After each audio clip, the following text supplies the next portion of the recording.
શું તમે કોઈ એવો વિડીયો જોયો છે જેમાં કોઈ વ્યક્તિ એવી વાત કરે છે જે તેણે ક્યારેય કરી જ નથી? અથવા કોઈ સેલિબ્રિટીનો એવો વિડીયો જોયો હોય જે પછી ખબર પડે કે એ સંપૂર્ણપણે નકલી હતો? જો હા, તો એ પાછળનું કારણ છે ડીપફેક. આજે આપણે જાણીશું ડીપફેક શું છે, કેવી રીતે બને છે અને તે કેટલું જોખમી બની શકે છે. ડીપફેક એ આર્ટિફિશિયલ ઇન્ટેલિજન્સ એટલે કે એઆઈની મદદથી બનાવવામાં આવતો વિડીયો, ફોટો અથવા ઓડિયો છે જે દેખાવમાં અને સાંભળવામાં એકદમ સાચો લાગે છે, પરંતુ હકીકતમાં સંપૂર્ણપણે નકલી હોય છે. એઆઈ કોઈ વ્યક્તિના હજારો ફોટા, વિડીયો જોઈને તેનો ચહેરો, અવાજ અને બોલવાની રીત શીખી લે છે. ત્યારબાદ એ વ્યક્તિએ ક્યારેય ન કહેલી વાત પણ એઆઈ તેના અવાજમાં બોલાવી શકે છે. ડીપફેક બનાવવા માટે સૌથી પહેલાં એઆઈને કોઈ વ્યક્તિના ઘણા ફોટો અને વિડીયો આપવામાં આવે છે. ત્યારબાદ એઆઈ તે વ્યક્તિના ચહેરાના હાવભાવ, આંખોની હિલચાલ, હોઠની ચાલ અને અવાજની સ્ટાઇલ શીખે છે.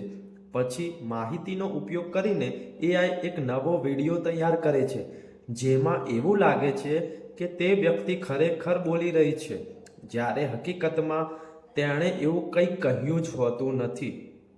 ડીપફેક ટેકનોલોજીનો ઉપયોગ માત્ર ખોટા કામ માટે જ થતો નથી. ફિલ્મોમાં ખાસ વિઝ્યુઅલ ઇફેક્ટ્સ બનાવવા, શિક્ષણમાં ઇતિહાસને જીવંત રીતે સમજાવવામાં અને કન્ટેન્ટ ક્રિએશનમાં ક્રિએટિવ વિડીયોઝ બનાવવા માટે પણ તેનો ઉપયોગ થાય છે.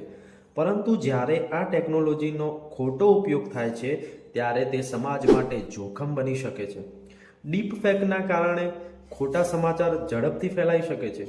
કોઈપણ વ્યક્તિની ખોટી છબી બનાવીને તેની પ્રતિષ્ઠાને નુકસાન પહોંચાડી શકાય છે. ઓનલાઈન છેતરપિંડી, બેંક ફ્રોડ, બ્લેકમેલ જેવા ગુનાઓમાં પણ તેનો ઉપયોગ થઈ શકે છે. એટલું જ નહીં, ડીપફેક લોકોમાં ગેરસમજ અને અવિશ્વાસ પણ ફેલાવી શકે છે.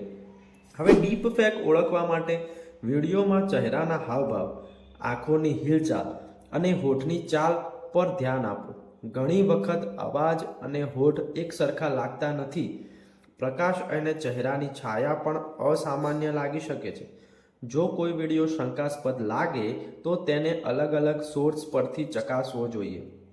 ડીપફેકથી બચવું કેવી રીતે? કોઈ પણ વિડીયો કે માહિતી શેર કરતા પહેલા તેની સત્યતા જરૂર ચકાસો. સોશિયલ મીડિયા પર દેખાતી દરેક વાત પર તરત વિશ્વાસ ન કરો. સોશિયલ મીડિયા એકાઉન્ટ સુરક્ષિત રાખો. મજબૂત પાસવર્ડ અને 2 ફેક્ટર ઓથેન્ટિકેશનનો ઉપયોગ કરો. જો કોઈ ડીપફેક વિડીયો મળે તો તેને તરત જ રિપોર્ટ કરો. ડીપફેક એક ખૂબ જ શક્તિશાળી ટેકનોલોજી છે. તેનો સારો ઉપયોગ પણ થઈ શકે છે અને ખોટો ઉપયોગ પણ. તેથી જાગૃત રહેવું, માહિતી ચકાસવી અને સાવધાની રાખવી ખૂબ જરૂરી છે.